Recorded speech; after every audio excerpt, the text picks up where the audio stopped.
الله الرحمن الرحيم hargeysa waxay wax ka bedeshay xukunka maxkamadda gobolka waxay u aqoonsatay waa dhacdo cusub oo aan hore loogu arki jirin dhulka Soomaalida waa markii ugu horeysay ee maxkamadda ay xukunto dad lagu eedeeyay inay ka ganacsanayeen xadista carruurta labadan dambiile oo kala ah Khatra Cabdilaahi Maxamed iyo Cabdiraxmaan Cabdilaahi Xasan ayaa la xukumay maaha markii ugu horeysay ee labadan eedeysanay kiiskooda maxkamadda la keeno bil ka hor ayaa lagu xukumay sanad iyo 6 bilood taasi oo aad uga cadhaysiisay qoyska ilmaha dhalay inkasta oo kiiskooda dib loo eegay haddana xukunka cusub ma aha mid ay weli ku qanacsan yihiin si aanu xogo dheeraadaan uga helo dhibtan soo gaadhay qoyska ilmaha laga xaday oo iyagu muddo dheer aad u raadinayay ayaa waxaanu soo boqonay gurigooda si aanu wax uga weydiino bal sidii loo xaday ilmaha sidii lagu helay iyo mushkiladii la soo gudboonaatayba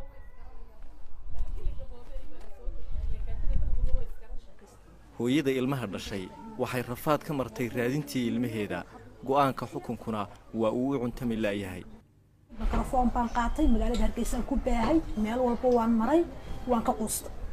ka bacdi deetana waxaan u kacay berbere markaan u kacan jiidaas oo dhan ka dayna waan ka quustay oo ilaa Boosaaso socdo garoobaan maray waxaan maray Laascaanood Burcaan maray Laascaanood baan maray garoobaan maray Boosaasan maray waxaan ku habeenan u hooyay jiray buuraha Boosaaso 18 habeen baan Boosaaso ku maqnaa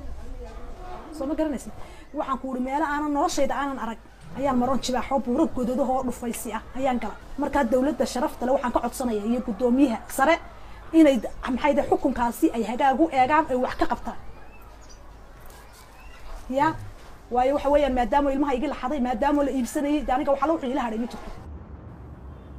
haddaba dhanka dambi baarista waxaanu kala hadalnay taliyaha ciidanka booliska Soomaaliland waxaana uu ii sheegay in aanay ka warhayn suuqan madow balse madaxa hay'adda Human Rights Center ayaa ii xaqiijiyay inay soo badanayaan carruurta aan qaan gaarin ee la waayo iyadoo aan lahayn runtii xog sugan oo laga duuli karo